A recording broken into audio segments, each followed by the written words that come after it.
12절에서 16절까지의 말씀입니다. 저와 여러분이 한 절씩 교독하시겠습니다. 누가복음 6장 12절 말씀 제가 먼저 받들어 봉독하겠습니다. 이때에 예수께서 기도하시러 산으로 가사 밤이 새도록 하나님께 기도하시고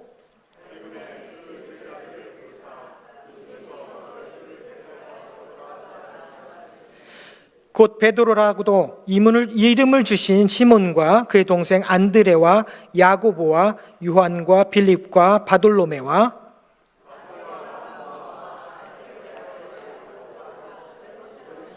함께 읽습니다. 야고보의 아들 유다와 예수를 파는 자들 가롯 유다라. 아멘. 살아계신 하나님의 말씀입니다. 네, 다 같이 앉으셔서 기도하겠습니다. 고마우신 하나님, 모든 것이 주님의 은혜요, 모든 것이 감사할 뿐입니다. 하나님, 예배 가운데 특별히 우리 VBS를 이렇게 하나님 영광 돌릴 수 있도록 3주 동안 은혜롭게 지켜주신 것 너무나 감사하고, 함께 참여한 우리 아이들과 또 정말 수고와 봉사로 섬겨주신 우리 선생님들과 또 이를 위해서 기도해 주시고 후원해 주시고 하나님 몸으로 섬겨주신 많은 우리 성도님들 기억하여 주시고, 앞으로도 계속해서 우리 교회를 통하여 하나님의 다음 세대들이 일어날 수 있도록 도와주시옵소서. 특별히 우리 함께 예배드렸던 우리 우한덕 우혜영 집사님 가정을 기억합니다. 하나님, 잠시 동안 또 한국으로 하나님 몸이 떨어져 있습니다. 하나님, 서로를 위해서 기도할 수 있는 기도 공동체의 삶을 하나님 내가 먼저 기도하며 하나님 살아갈 수 있도록 도와주시옵소서. 한국에서 해야 될 일들, 받아야 될 것들 하나님 잘 마치게 하나님 도와주시고, 한국에 있든 어디에 있든지 간에 하나님의 권능의 손으로 지켜주시고 보호하여 주셔서 어느 곳으로 가나 하나님과 동행하는 삶을 누릴 수 있도록 축복하여 주시옵소서. 하나님, 이제 간절히 하나님 우리의 마음을 다스려 주님의 말씀 앞에 하나님 앉기를 원합니다. 주의 성령님께서 이 시간 우리의 닫힌 귀와 눈을 열어주시고 마음을 열어주셔서 오직 하나님의 말씀만 듣는 시간으로 인도하여 주시옵소서. 성령님 역사하여 주시옵소서. 감사하며 예수님의 이름으로 기도하옵나이다. 아멘.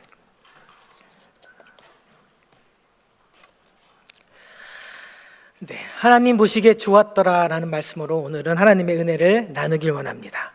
지난주에는 많은 사람들 앞에서 오른손 마른 자를 불러 세우시고 가운데 세우셔서 안식일이지만 나는 내게 생명과 소망을 주길 원한다.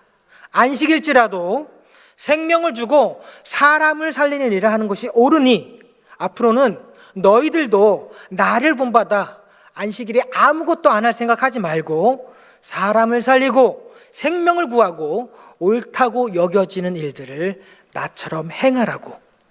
바리새인들과 서기관들이 동그랗게 눈을 뜨고 꼬투리를 잡으려고 지켜보는 그 가운데 오른손 마른 자의 손을 내밀라 하시고 그 손을 완벽하게 회복시켜 주셨습니다. 이 일로 바리새인들은, 서기관들은 분노가 더 커지고 어떻게 하면 이 예수를 죽이고 우리의 잃어버린 종교적 리더십을 회복할 수 있을지 고민하게 됩니다. 그리하고 얼마의 시간이 흘렀을까요? 예수님께서는 마치 작정하셨다는 듯이 기도하시러 산으로 오르셨습니다. 그리고 그 다음날 수많은 무리들 예수님을 다니면서 혹시나 나 먼저 고쳐주지 않을까, 혹시 내게 먼저 은혜를 베풀어 주시지 않을까 라고 따라다녔던 그 수많은 사람들 가운데 제자들을 따로 부르시고, 그리고 그 제자들 가운데 12명을 택하여서 사도라고 부르셨다라고 오늘 13절이 우리에게 알려드립니다. 자, 그 12명의 이름들은 우리가 다 알고 있는 친숙한 이름입니다.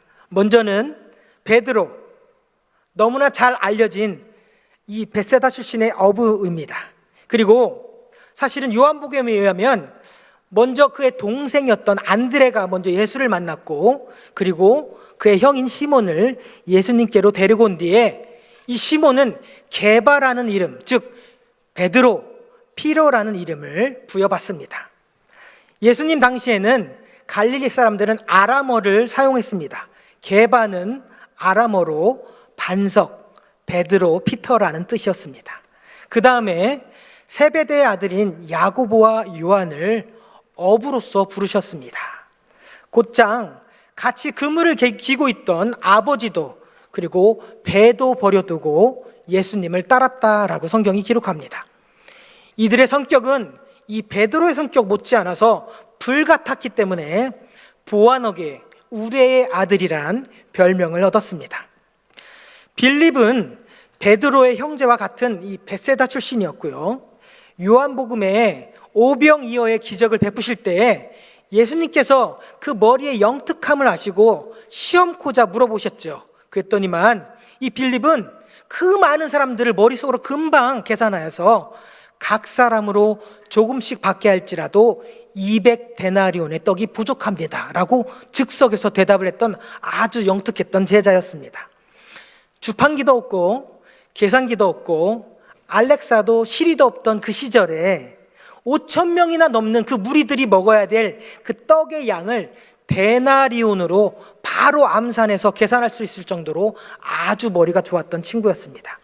그리고 그의 질세라 그 자리에서 여기 한 아이가 있어서 보리떡 5개와 물고기 2마리가 있습니다. 베드로의 형제였던 안드레도 이 급한 성격에 어린아이를 발견하고는 바로 예수님께 보고를 했습니다. 근데 거기까지만 했으면 좋았을 건데 보고까지 하는 건 참 좋았는데 거기에다가 사족을 붙였습니다. 근데 이것 가지고 어떻게 먹일 수 있겠습니까? 라고 사족을 붙였습니다. 사족만 안 붙였어도 정말 성실한 이미지로 남았을 그 안드레였습니다. 그러니까 우리도요, 우리 성도님들도 꼭 필요한 말들만 꼭 필요한 장소에서 꼭 필요할 때에 적시, 적소, 적합, 적당한 말을 가려서 할 수 있는 지혜로운 성도님들 되시기를 예수님의 이름으로 축복합니다. 나다나엘이라는 또 한 명의 사람이 나옵니다. 또 다른 성경에는 바들로메라고 기록되어 있습니다. 빌립의 가장 친한 친구였습니다. 요한복음 1장 45절에 보면 빌립이 예수님을 먼저 만났고요. 그리고 제일 먼저 달려가서 만난 친구가 바로 이 나다나엘이었습니다. 근데 이 나다나엘은 이렇게 말을 했습니다. 나사렛에서 무슨 선한 것이 나을 수가 있느냐. 그렇지만 예수님과 대화를 통해서 결국 예수님은 어떻게 고백했냐면 당신은 하나님의 아들이요 이스라엘의 임금이로소이다라는 멋진 신앙 고백을 했던 제자였습니다. 그 다음에 우리가 잘 살펴보았던 텍스 콜렉터가 있었죠. 레위라고도 불렸던 마태가 있었습니다. 레위 지파의 후손으로 살아가길 원했지만 현실이 너무 가난했습니다. 그래서 그 현실을 극복하기 위해서 이 손가락질 받는 셀이라는 직업을 돈을 주고 샀습니다. 빨리 돈을 모아서 이 우리의 가문, 제사장 가문이었던 리바이 가문의 후손으로서 명예도 회복하고 제사장의 그 복직하고 싶은 마음에 돈 하면서 살았던 인생이었는데 어느 날 그 세리의 자리에 앉아있을 때 예수님을 만나게 되었죠. 그리고 그렇게 오랫동안 기다렸던 그 자기의 꿈도 순간 버리고 예수님을 쫓은 그런 사람이 되었습니다. 열심당원이었던 시몬, 셀로 땅이라고 하는데 정치적으로는 유대인의 이 지위를 회복하고 빼앗긴 이스라엘을 다시 로마로부터 찾고자 무력 사용도 마다하지 않는 그런 그룹이었습니다. 원래 열심당원들은 바리새파였는데 이 바리새파들이 오히려 로마의 권력에 기생하여서 친로마 성향으로 바뀌고 그 권력을 등에 업는 바리새인들을 보면서 막 이를 가면서 원래 우리가 저러면 안 되는데 하면서 반감을 가지고 민족주의적 열심당원이 되었습니다. 그래서 셀로 땅 열심당이라는 이름을 받게 됩니다. 의심 많은 도마 기억하십니까? 의심 많은 도마는 디두모라고도 불렸습니다. 내가 예수님의 손가락에 내 손가락을 넣고 그 옆구리에 내가 손을 넣어보지 않고는 믿지 아니하겠다라고 의심했던 친구였습니다. 8일 후에 제자들이 모여있는 문이 닫혀있는 그곳에 예수님께서 유령과 같이 호련히 나타나셨죠. 그리고 도마를 향해서 내 손가락을 내밀어 내 손을 보고 내 손을 내밀어 내 옆구리에 넣어보라. 그리하여 믿음 없는 자가 되지 말고 믿는 자가 되라. 이때 도마의 엄청난 신앙 고백이 나옵니다. 혹시 이 찬양 아십니까? 나의 주 나의 하나님이여. 이 찬양 아세요? 이것이 바로 도마의 신앙 고백이었습니다. 알페오의 아들 야고보는 잘 알려져 있지 않았습니다. 그런데 마가복음에서는 작은 야고보로 불렸습니다. 유대라 불리기도 했습니다. 유다라 불리는 이 다데오, 성경학자들은 유다라는 이름이 원래 본명이고 다데오라는 이름이 별명이었다라고 기록합니다. 다데오라는 말도 원래는 찬양이란 뜻이었고 유다라는 말도 원래 찬양이었습니다. 그러니 앞으로 보나 뒤로 보나 이 유다라는 이름은 찬양이란 뜻을 가진 사람이었습니다. 혹시 유다가 야곱의 몇 번째 아들이었는지 기억하십니까? 네, 까먹었죠, 그죠? 루벤, 보라 아들이다. 두 번째 시므온, 여호와께서 나의 고통을 들으셨다. 셋째가 레위, 이제 내가 남편과 연합하리로다. 그리고 네 번째 아들을 주셨으니 이제 내가 여호와를 찬양하리로다 해서 네 번째 이름을 유다라고 지었습니다. 자, 이렇게 유다라는 이름이 있고 그리고 마지막에 12번째 제자 이름이 바로 예수를 팔아 넘기게 될 가롯 유다였습니다. 생각해 보십시오.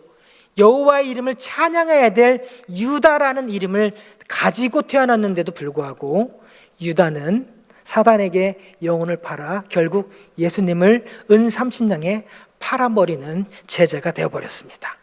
자, 이처럼 12명의 제자들은 솔직히 말하면, 조금 교만하게 말하면 그렇게 예수님의 제자가 될 자격이 없다라고 저는 생각됩니다. 학식으로 따져도 재능으로 따져도 더군다나 성경에는 이 12명의 제자를 뭐라고 기억하냐면 사도행전 4장 13절에 보면 그들을 본래 학문 없는 범인이다라고 기록합니다. 학문을 배워본 적이 없는 아주 평범한 사람이다라고 기록될 정도로 지극히 평범한 사람들이었습니다. 사회적으로 종교적으로 거물급 인사도 없었습니다. 지도자도 없었습니다. 도대체 예수님은 그러면 어떤 자격과 기준을 가지고 이 12명의 제자들을 따로 불러 사도라고 명하셨을까요? 제자와 사도라는 이름이 헷갈립니다. 그래서 잠깐 제가 설명해 드리겠습니다. 성경에서 제자라고 할 때 제자는 마테테스라고 하여서 배우기 위해서 부름을 받은 자였습니다. 또 사도는 아포스톨로스라고 해서 어떤 특정한 임무를 부여받아서 그 사명을 감당하기 위해서 보냄을 받는 자였습니다. 자, 예수님께서 십자가에서 죽으시고 하늘로 승천하실 것을 미리 아시고 예수님이 떠난 그 자리에서 복음의 사역을 감당할 사람들이 필요했지요. 그래서 제자들 가운데 예수님의 복음을 전할 수 있는 특별한 사명을 위해서 사도라는 이름으로 12명을 따로 세우신 것이었습니다. 그런데 보시다 같이 오늘 12명의 이 사람들은 각양각색의 사람들이었습니다. 기준도 없이 자격증도 없는 것 같아 보였고 특별히 인터뷰도 하지 않고 마치 하늘에서 낙하산을 타고 뚝 떨어진 것 같은 이 사람들, 명확한 기준이 없어 보이는 이 12명의 사도들을 어떻게 선별하셨을까요? 저는 분명 예수님께서 우리가 미처 깨닫지 못하는 우리의 지혜로는 알 수 없는 어떠한 기준에 의해서 선택했을 거라고 저는 확신합니다. 그러면 그 기준이 무엇이었는지를 함께 알아보도록 하겠습니다. 먼저 예수님께서는 12명의 사도를 선택하시기 전에 혼자 산으로 오르셨습니다. 그리고 그 목적이 뭐였냐면 기도하기 위해서라고 12절이 밝혔습니다. 산으로 가사 밤이 새도록 하나님께 기도하시고 전능하신 하나님의 아들이신 예수님께서 무슨 문제였길래 밤이 새도록 기도를 하셔야 했을까? 얼마나 중요한 문제였길래 밤이 새도록 기도를 하셨을까? 그런데 밤이 새도록 기도하셨는데 왜 우리가 봤을 때는 별 볼 일 없는 사람 같아 보였을까? 제가 곰곰이 생각해 봤습니다. 혹시 예수님께서 밤이 새도록 기도하실 그때에 날이 너무 흐리고 구름이 가득 차서 별을 볼 수가 없어서 별 볼 일 없는 사람을 뽑으셨나? 그런 생각도 해봤습니다. 왜 이렇게 정확한 기준이 없이 다양한 사람들을 뽑으셨을까? 한참을 고민한 끝에 저는 그것이 하나님의 뜻이라고 생각을 했습니다. 하나님 아버지의 생각은 각양각색의 사람들이 함께 어우러져 하모니를 이루는 것을 하나님께서는 기뻐하신다라는 생각이 들었습니다. 마치 아직 우리 교회는 성가대가 조직되어 있지 않지만 성가대에는 테너, 베이스, 소프라노, 엘토 더 있습니다. 더 있는데 각각의 사부 화성이 각각의 멜로디를 부릅니다. 그런데 이 사부의 화성이 각각의 목소리가 하모니를 이룰 때 얼마나 아름다운 소리로 재창조되어 우리에게 감동을 주게 됩니까? 하나님은 이처럼 각양각색의 사람들이 함께 어울려져 함께 모여 한 목소리로 아름다운 찬양으로 아름다운 섬김으로 하나 되길 원하는 것이 하나님의 뜻이라는 것을 저는 성경을 통해 깨닫게 되었습니다. 그래서 창세기로 가보겠습니다. 삼위일체 하나님께서 태초에 청지를 창조하시고 빛과 어둠 그리고 궁창 아래 물, 궁창 위의 물을 창조하셨습니다. 그리고 셋째 날에 천하의 물이 한 곳에 모여 묻이 드러나게 하셨습니다. 묻이 땅을 하고 하셨고 모인 물을 바다라고 부르셨습니다. 하나님께서 이르시되 땅은 풀과 씨 맺는 채소를 각기 종류대로 씨 가진 열매 맺는 나무를 내라라고 그대로 되었더니만 땅이 풀과 각기 종류대로 씨 맺는 채소와 각기 종류대로 씨 가진 열매 맺는 나무를 내어라라고 하나님께서 명령을 하셨습니다. 또 다섯째 날에도 바다의 생물들과 날개 있는 모든 새를 그 종류대로 창조하셨습니다. 창세기 1장에 기록된 대로 하나님은 각기 종류대로 각양각색의 동물과 식물을 만드시고 그들이 하나님께서 만들어주신 그 터전에서 물과 공중과 땅에서 조화롭게 살라고 말씀하셨습니다. 이뿐이 아닙니다. 하나님께서 노아의 홍수를 만들 때 하나님은 지으신 땅 위에 하나님의 성품은 사랑과 선이 가득해야 될 텐데 오히려 이 땅이 부패하고 죄와 포악함이 가득해지자 하나님께서 말씀으로 지은 모든 것을 멸하시고자 노아를 통하여서 방주를 준비하셨습니다. 하늘에서 굽어보시니 하나님의 이 사랑과 선이 가득한 것이 아니라 죄와 포악함이 가득하여서 도저히 참지 못하시고 울분을 터뜨리시며 하늘 아래 지으신 모든 것을 멸하고자 하나님께서 홍수를 만드셨습니다. 근데 그때에도 하나님께서 뭐라 하셨냐면 각기 종류대로 방주에 태워서 생명을 보존케 하셔라 이렇게 명령하셨다는 겁니다. 하나님의 아들이신 예수님께서 밤새도록 기도하시다 아버지의 뜻을 깨닫기 위해서 집중하시면서 기도하시다가 결국 깨달은 진리가 뭐였냐면 하나님께서 원하시는 사람들은 각양각색의 사람들, 종류의 사람들, 다양한 사람들을 원하신다는 것을 예수님께서 깨달은 것입니다. 그래서 예수님께서는 로마의 앞잡이가 되어서 세금을 뜯어 바치는 세리 마태도 선택하셨고 반대로 우리가 빼앗긴 이스라엘을 회복하고자 로마의 폭정에 대항하려 했던 이 셀롯 당원 시몬도 뽑으셨습니다. 즉 친노파와 반노파를 한꺼번에 뽑으신 것이었습니다. 보수와 진보를 한꺼번에 뽑으셨고 믿음이 대쪽 같은 베드로도 뽑으셨고 모든 걸 의심했던 도마도 뽑으셨습니다. 돈 계산에 아주 민첩했던 가룟 유다도 뽑으셨고, 척하면 통밥을 잴 수 있던 빌립도 뽑으셨던 겁니다. 이 모든 걸 생각해 보니 예수님께서 하나님의 뜻을 알기 위해서 밤이 새도록 기도하시면서 선택하신 이 사도들의 공동체가 우리 웨슬리 공동체와 똑같다라는 것을 저는 깨달았습니다. 우리 웨슬리 공동체는 어떻습니까? 우리 웨슬리 공동체의 모든 사람들은 동일한 생각과 동일한 마음만 품고 있습니까?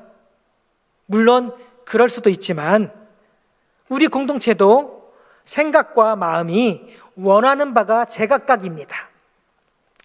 우리 교회는 항상 내 생각이 정답이다라고 우기시는 우집사님도 계십니다. 아유, 집사님 생각이 맞아요. 항상 옳아요. 모든 걸 양보하시는 양집사님도 계십니다. 점심시간에 고기가 빠지면 안 됩니다라고 생각하시는 고집사님도 계십니다. 채소만 먹어도 됩니다라고 하는 채은이 집사님도 계십니다. 찬양이 너무 어렵다고 맨날 우울해하시는 우집사님도 계시고, 어떤 찬양을 불러도 뽕짝으로 소화하시는 우리 손집사님도 계십니다. 찬양을 어떻게 앉아서만 하냐 방방 뛰는 박 목사도 있고, 설교를 어떻게 조용하게 합니까? 라고 설교 때마다 고래고래 소리 지르는 우리 설교 고래 최 목사님도 계십니다. 아이들이 너무 시끄럽다고 호통치는 집사님도 계시고, 아이들 소리가 들리니 교회가 살아있는 것 같다 좋아하시는 권사님도 계시다는 거죠. 이렇게 다양한 생각에 다양한 사람들이 모인 것이 바로 교회 공동체입니다. 생각도 각자고 마음도 각자, 전혀 다른 사람들을 하나님께서 공동체로 불러 모아주시고, 그런 사람들을 세우시고 훈련시키시고 하나님의 마음을 품는 자들로, 사명을 감당하는 자들로 준비시키는 곳이 바로 이 하나님의 공동체, 사도 공동체, 제자 공동체, 하나님의 뜻을 행하는 반석 위에 세워진 교회 공동체인 것입니다. 그러니 매사에 성질을 부리고 버럭버럭 화를 내는 우리 화집사님도 우리는 필요합니다. 성경 암송 못한다고 호통치시는 장로님도 우리는 필요한 것입니다. 꼬치꼬치 해묻고 원리 원칙 따지시는 권사님도 필요하고, 이래도 좋아요 저래도 좋아요 난 여러분 모두를 사랑해요 모두를 안아주시는 집사님도 우리는 필요한 것입니다. 우리 서로를 한번 바라볼까요? 네, 서로를 한번 바라보시면서 키득키득 대지 마시고 한번 바라보세요. 네. 이렇게 한번 고백하겠습니다. 집사님은 나보다 잘나서 좋아요. 네. 속으로 그래 니 팔뚝국다 하지 마시고 진짜 집사님이 이렇게 한번 고백해요. 집사님이 나보다 예뻐서 더 좋습니다.